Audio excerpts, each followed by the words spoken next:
আর কত কোটি জিন আছে জানা নাই। একবার অবশ্য জিজ্ঞাসা করা দরকার জিনদেরকে কত কোটি আছে।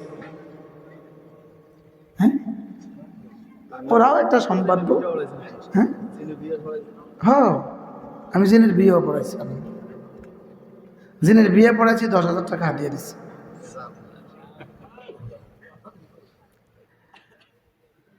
কি বলছিলাম না, 800 কোটি মানুষ, সারা দুনিয়ার সমস্ত জিন আর ইনসান মিলে যদি নফল আবাদত করে যে পরিমাণ নেকি, এক জাররা গুনাহ ছেড়ে দিলে তার চেয়ে বেশি নেকি হবে। আল্লাহুম্মা, বড় ভাই এখানে শুনছে, আল্লাহুম্মা আতি নাফসি তাকওয়াহা।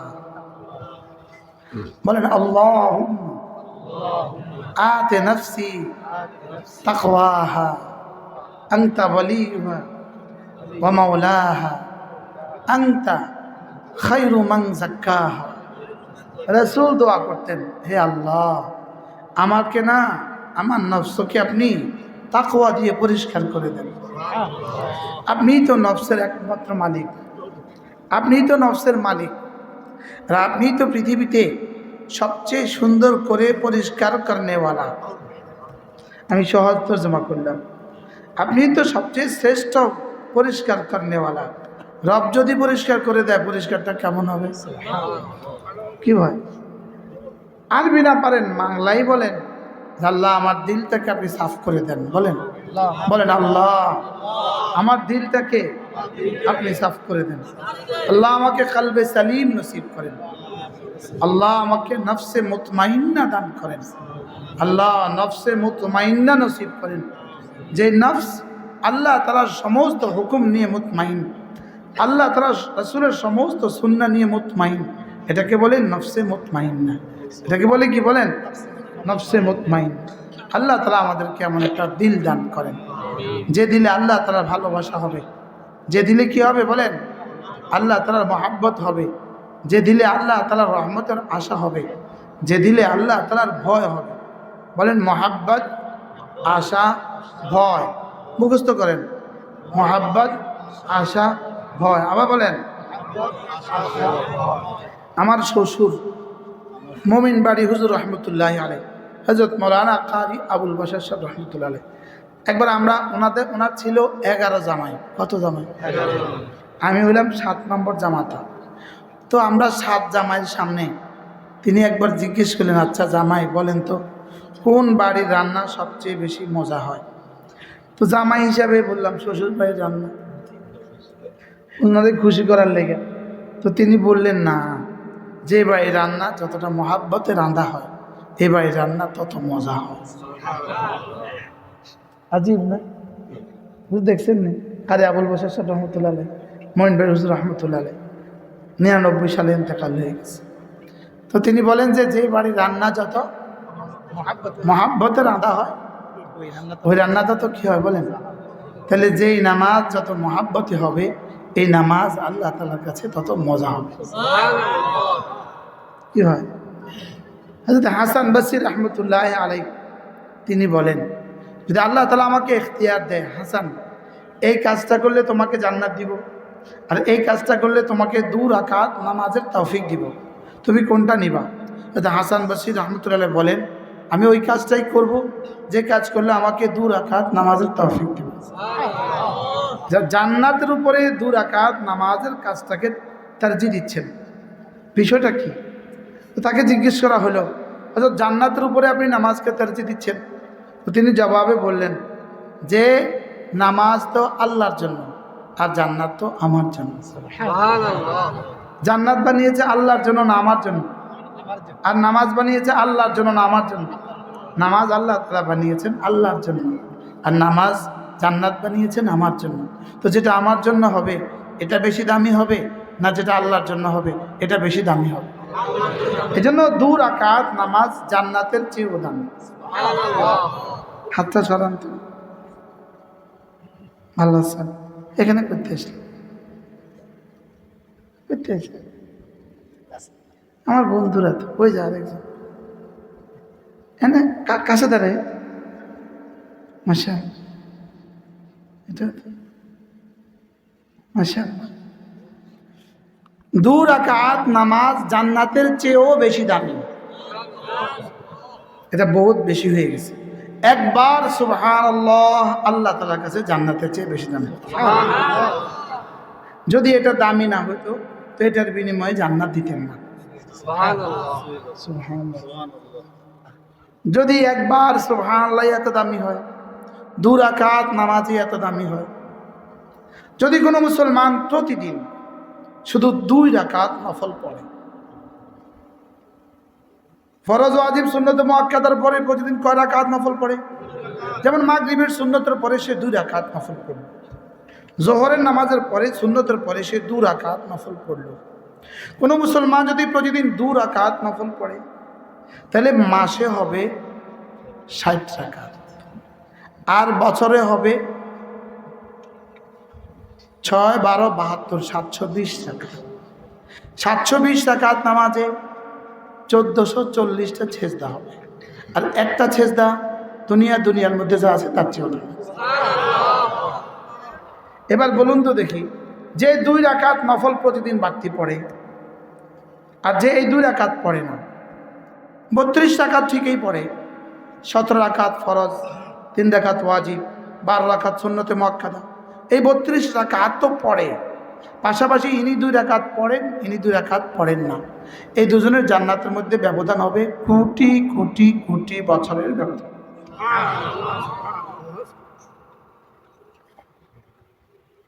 কি শুনলেন বলেন? কি শুনলেন? যদি শুধু 2 সেজদার ব্যবধান হয়, 2 সেজদার ব্যবধান হইতে পারবে না, হইতে পারবে 4 সেজদার ব্যবধান। যেমন আমার আর ওর মধ্যে, ওর 4 সেজদার ব্যবধান, আমার আর ওনার মধ্যে 4 সেজদার ব্যবধান। তো এই দুজনের জান্নাত হবে 4টা দুনিয়ার চেয়েও শ্রেষ্ঠ ব্যবধান। এই কথাগুলো আমরা তো বুঝি নাই যে সেটাও বুঝি নাই। মৌলানা বললেন, বলনেওয়ালাও নাই, সুননেওয়ালাও নাই, সমুঝনেওয়ালাও নাই। লাসাজদাতুন ওয়াহিদাতুন খায়রুম মিনাদ দুনিয়া ওয়া মা ফিহা। একটা সেজদা দুনিয়ার মধ্যে যা আছে তার চেয়ে দামি। এবার বলেন, রাকাতা সালাতিল ফজরে খায়রুম মিনাদ দুনিয়া ওয়া মা ফিহা। ফজরের 2 রাকাত সুন্নতের দাম দুনিয়ার মধ্যে যা আছে তার চেয়ে দাম। যদি ফজরের 2 রাকাত সুন্নত মসজিদে এসে পড়লে 500 টাকা করে ঘোষণা দিত, কতজন পড়তাম? হ্যাঁ, মোটরসাইকেল তেলের জন্য কি পরিমাণ সিরিয়াল? 300-350 মোটরসাইকেল ঘন্টার পর ঘন্টা রোদের মধ্যে দাঁড়িয়ে আছে 200 টাকার তেলের লেগে। হ্যাঁ, 200 টাকা তেল দিয়ে ওর কয়দিন যাবে? হয়তো 2 দিন। এখানে এর জন্য সে 2 ঘন্টা দাঁড়িয়ে আছে। লেকিন ফজর নামাজের 2 সেজদার দাম, 2 রাকাতের দাম দুনিয়ার মধ্যে যা আছে তার চেয়ে দাম। শুধু বেশ কম একটা নগদ একটা বাকি। বলেন, একটা নগদ একটা কি? একটা বাকি। লেকিন এই বাকি নয়, ওই নগদ নয়। মূলত যার আখিরাত সুন্দর তার দুনিয়াও সুন্দর। যার আখিরাত বরবাদ তার দুনিয়া যত সুন্দর হোক এটা সুন্দর নয়, এটা বরবাদির ভূমিকা। এটা বরবাদির কি বলেন? এটা বরবাদির পটভূমিকা, এটা বরবাদির মুকদ্দমা। এজন্য যার আখিরাত সুন্দর হয় তার দুনিয়াও কি হয় বলেন? সুন্দর হয়। আর দুনিয়া সুন্দর হলেই আখিরাত সুন্দর হয় না। দুনিয়া সুন্দর হলেই আখিরাত সুন্দর হয় না, আর আখিরাত সুন্দর হলেই দুনিয়াও সুন্দর হয়। এজন্য হাদিসে পাকে সারা পৃথিবীর মানুষকে 4 ভাগে ভাগ করছে। প্রথম ভাগ, কিছু মানুষ আছে আল্লাহ তাআলা তাদেরকে ইলমও দিয়েছেন, মালও দিয়েছেন। বলেন, ইলমও দিয়েছেন, মালও দিয়েছেন। কটা দিয়েছেন? কি? ইলম এবং মাল।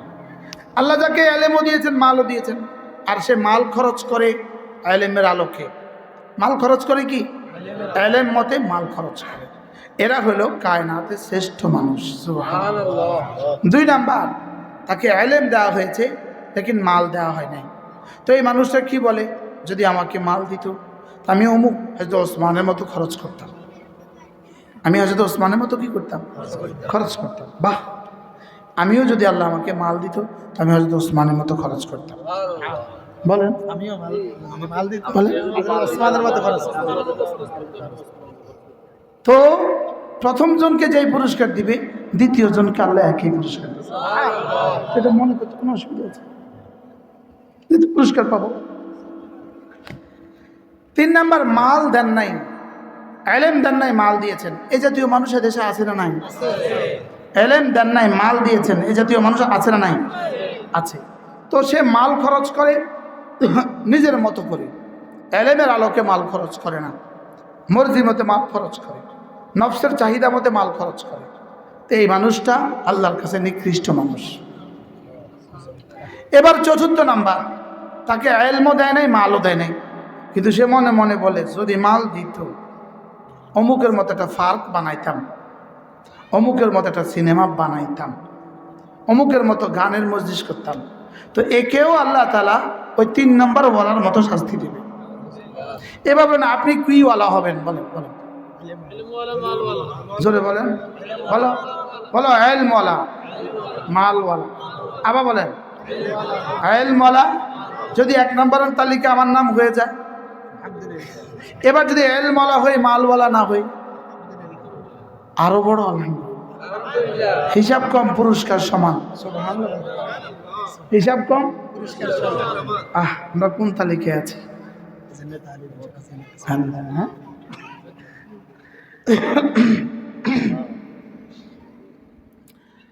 হযরত মাওলানা খলিল আহমদ চারানপুরি রহমতুল্লাহ তিনি লিখছেন, পৃথিবীতে প্রতিটা মানুষ 4 শ্রেণীতে বিভক্ত, দুনিয়াও সুন্দর, আখিরাতও সুন্দর। দুনিয়াও সুন্দর, 2 নাম্বার আখিরাত সুন্দর, দুনিয়া কিছুটা অসুন্দর। 3 নাম্বার দুনিয়া সুন্দর, আখিরাত সুন্দর না। 4 নাম্বার দুনিয়াও সুন্দর না, আখিরাতও সুন্দর না। কয় শ্রেণী? সবাই মুখস্থ করেন। 1 নাম্বার দুনিয়া সুন্দর, আখিরাত সুন্দর। 2 নাম্বার আখিরাত সুন্দর, দুনিয়া কিছুটা সুন্দর। দুনিয়া কিছুটা অসুন্দর। 3 নাম্বার দুনিয়া সুন্দর, আখিরাত সুন্দর। দুনিয়া সুন্দর, আখিরাত। 4 নাম্বার দুনিয়াও নাই, আখিরাত নেই। এরকম মানুষ এদেশে আসেনি। কেমন? নামাজও এক অর্থ পড়ে না, আবার রিজিকেরও সুন্দর বন্দোবস্ত নাই, এই জাতীয় মানুষ আসেনি। এরা গেল গেল, সব গেল, এদের আমও গেল, ছালাও গেল। এদের মতো বদবক্তা হয়ে জন্ম না হয় ভালো। সমাজে আসবে নাই? বলেন, নাই নাই, তার কিছু নাই, তার ইমানও নাই, তার নামাজও নাই, তার রোজাও নাই, তার রিজিকও নাই। সব শহরে আশ্রা নাই, বলেন না? হ্যাঁ, এরা এরা মানুষই না। মাওলানা বলছেন না, ওরা কুকুরের শুয়োরের চেয়ে নিকৃষ্ট। এরা মানুষই না। বাল হুম আদাল লাহুম কুলুবুন লা ইয়াফকাহুনা বিহা। এদের দিল আছে, এরা বুঝে না। এদের কান আছে, এরা শুনে না। এদের চোখ আছে, এরা দেখে না। এরা জানোয়ারের চেয়েও অধম। এরা জানোয়ারের চেয়েও কি? এরা জানোয়ারের চেয়েও অধম। হযরত মাওলানা জুলফিকার আলী নকশবন্দি রহমতুল্লাহ আলাইহি তিনি বলতেন, আল্লাহ তাআলা যদি কাউকে পছন্দ করেন, কাউকে ভালোবাসেন, তো আল্লাহ তাআলা তাকে কোনো আল্লাহওয়ালার সোহবতে পৌঁছায় দেন। আজীব বিষয়। আর যদি কাউকে অপছন্দ করেন, তো আল্লাহওয়ালা থেকে তাকে দূরে সরায় দেন।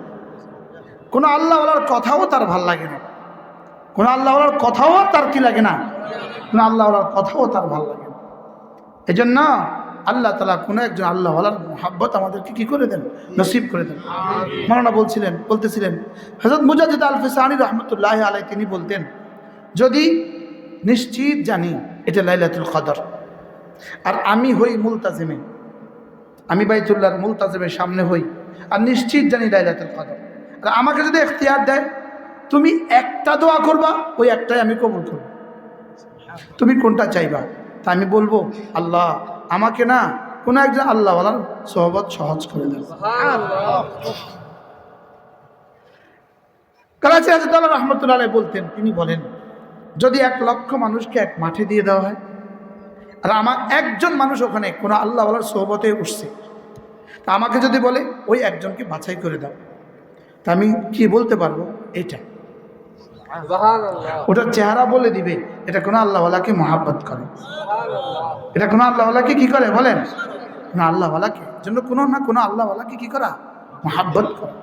এমপিকে মহাব্বত করলে দামি দামি মনে হয়, মন্ত্রী মহাব্বত করলে দামি দামি মনে হয়, তো আরশের মালিক মহাব্বত করলে কত দামি হয়। এই জন্য আল্লামা ইবনে কাইয়িম আল জাওজিয়া আলাইহিস রাহমাতুল্লাহ তিনি বলেন যে মূলত বান্দা আল্লাহকে আগে ভালোবাসে না আল্লাহ বান্দাকে আগে ভালোবাসে? তো তিনি বলেন মা বাচ্চাকে আগে ভালোবাসে না বাচ্চা মাকে আগে ভালোবাসে? মা, আচ্ছা মা যদি 3 বছর জন্মের 3 বছর বাচ্চাকে ভালো না বাসে, তো মা এই বাচ্চার 4 বছর বয়সে মাকে ভালোবাসবে? চিনবেও মাকে?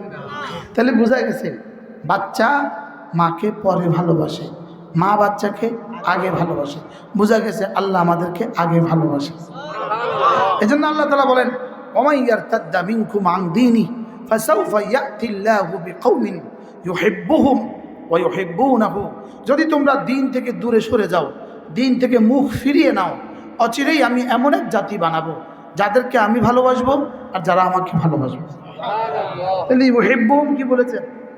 আগে বলেছেন যে তিনি আল্লাহ তাদেরকে ভালোবাসবেন, ওই ইউহিব্বুনাহু আর তারাও আল্লাহকে ভালোবাসবে। তাহলে বোঝা গেছে আমরা এই মসজিদে যারা আছি আমাদেরকে আল্লাহ তাআলা ভালোবাসেন। ভালো না বাসলে এই মসজিদে নিয়ে আসতেন না, ভালো না বাসলে এই মসজিদে কি নিয়ে আসতেন। এই জন্য করাচি হযরত আল্লাহ রহমতুল্লাহ বলতেন মাঝে মাঝে এই কথা বলা যে আল্লাহ আমি না আপনাকে আমার জীবনের চেয়ে বেশি ভালোবাসি। যদি কখনো আল্লাহ মদিনায় তৈয়বা পৌঁছায় দেয়, রওজায়ে আতহারের সামনে দাঁড়াবার সৌভাগ্য হয়, বলবেন এই কথা যে ইয়া রাসূলুল্লাহ আপনাকে আমি আমার জানের চেয়ে বেশি ভালোবাসি। বলেন আল্লাহ আপনাকে আমার জীবনের চেয়ে বেশি ভালোবাসি। রাজুলুন কানা আল্লাহু ওয়া রাসূলুহু আহাব্বা ইলাইহি মিম্মা সিওয়াহুমা। রাসূল বলেন সালাসাতুন ওয়াজাদু হালাওয়াতাল ঈমান। 3 দল মানুষ ইমানের মজা পেয়ে গেছে। 1 নাম্বার রাজুলুন কানা আল্লাহু ওয়া রাসূলুহু আহাব্বা ইলাইহি মিম্মা সিওয়াহুমা। আল্লাহর রাসূল যার কাছে, আল্লাহর রাসূল যার কাছে পৃথিবীর সবচেয়ে বেশি প্রিয়। বলেন আল্লাহ এবং তার রাসূল আমার কাছে পৃথিবীর সবচেয়ে বেশি প্রিয়। বলো তো বাবা, বলো, তুই বলো, কি বলছিস তুই বলো। আল্লাহ এবং তার রাসূল আমার কাছে পৃথিবীর সবচেয়ে বেশি প্রিয়। সবার বুঝে আসছে? বাকি এটা মুখে বলার বিষয় না, মুখে বলছি শুধু যেন দিলে বসে, মুখে বলছি শুধু যেন কি দিলে বসে। তো বান্দা যদি বলে, হযরত আল্লাহ রাহমাতুল্লাহ আলাইহি বলেন, বান্দা যদি বলে আল্লাহ আমি আপনাকে আমার জীবনের চেয়ে বেশি ভালোবাসি, তো আল্লাহ তাআলা যেন বলেন এটা পরীক্ষা দিতে হবে। এটা কি দিতে হবে বলেন? পরীক্ষা দিতে হবে। বলে এটা পরীক্ষা দিব কি দিয়ে? বলে এটা পরীক্ষা দিবা 5টা জিনিস দিয়ে পরীক্ষা দিতে হবে। কয়টা জিনিস বলে? 1 নাম্বার হৃদয়ে শুধু আমাকে রাখবা, এটার নাম হয়ে যাবে ঈমান। এটার নাম হয়ে যাবে কি? ঈমান। 2 নাম্বারে শরীরের পরীক্ষা দিতে হবে। 3 নাম্বার মালের পরীক্ষা দিতে হবে। 4 নাম্বারে শরীর কিছু কিছু কাজ ছেড়ে দিয়ে পরীক্ষা দিতে হবে। আর 5 নাম্বার আমার ঘরে আসতে হবে। সুবহানাল্লাহ। কয়টা? 5টা। 1 নাম্বারটার নাম ঈমান। এবার শরীর দিয়ে পরীক্ষা দিবা, এটার নাম হলো নামাজ। এবার ছেড়ে দিয়ে পরীক্ষা দিবা, এটার নাম হলো রোজা। মাল দিয়ে পরীক্ষা দিবা, এটার নাম হলো যাকাত। আমার ঘরে চলে আসবা, এটার নাম হলো হজ। কয়টা পরীক্ষার বিষয়? কয়টা বলেন? কি কি?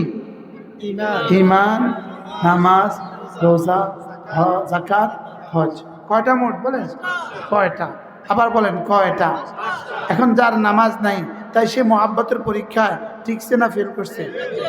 যে ফজর পড়ে না সে মহাব্বতের পরীক্ষায় কি ফেল? কয়বার ফেল করছে মোট? কি দৈনিক 5 বার সে ফেল করছে। সে কত নাম্বার পাইলে সে পাস করবে? সে কবে নাম্বার পাবে? সে 33 নম্বর কবে পাবে? হ্যাঁ, যদি খোদা না খাস্তা একবার ছুটে যায় ইচ্ছাকৃত, আল্লাহ মাফ না করলে নিশ্চিত 80 হোক বা জাহান্নাম। নাউজুবিল্লাহ বলেন না। অনেক ওলামা একরাম আছেন। একটা হলো মা'মুরে বিহ, আর হলো মানহি আনহু। কিছু জিনিস হলো নিষিদ্ধ, আর কিছু জিনিস হলো আদিষ্ট। কিছু জিনিস আল্লাহ তাআলার আদেশ, কিছু জিনিস আল্লাহ তাআলার নিষেধ। বলেন বলেন, আদেশ নিষেধ। বলেন, আদেশকে কি বলে? মা'মুরে বিহ। নিষেধকে কি বলে? মানহি আনহু। নিষিদ্ধ আর আদিষ্ট।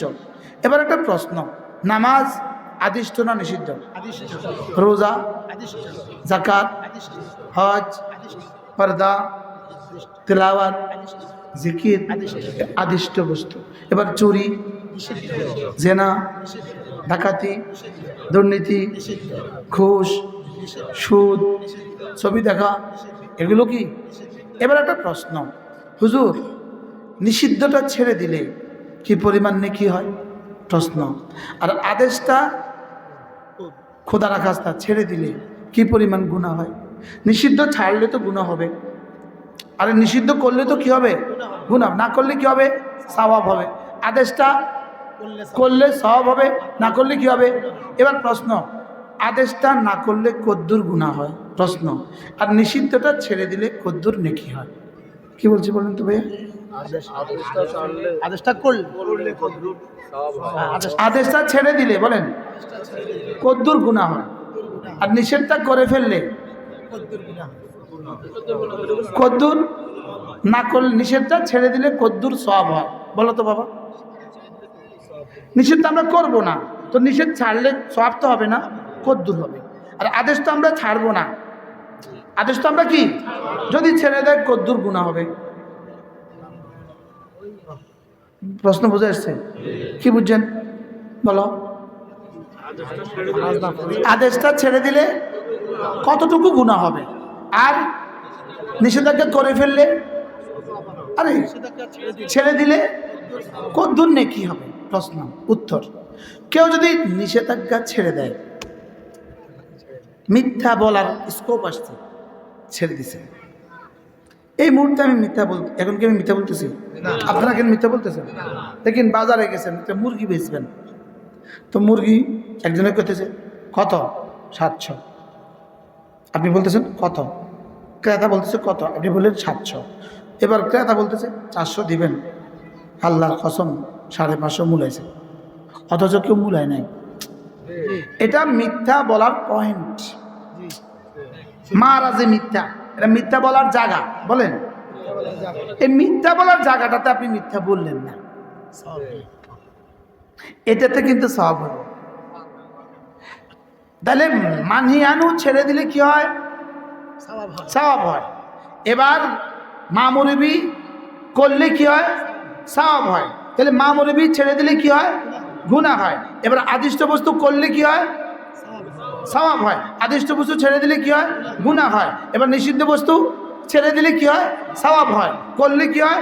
গুনাহ হয়। এখন প্রশ্ন, নিষিদ্ধ বস্তু ছেড়ে দিলে কদ্দুর সওয়াব হয়? 1 যাররা নিষিদ্ধ বস্তু ছেড়ে দিলে সারা পৃথিবীতে যত মানুষ আছে, যত জিন আছে, সকলেই সেজদা দিলে, নফল সেজদা যে পরিমাণ সওয়াব হবে, এর চেয়ে বেশি হবে।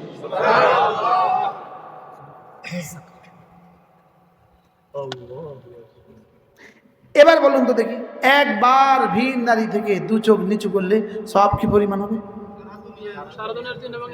800 কোটি মানুষের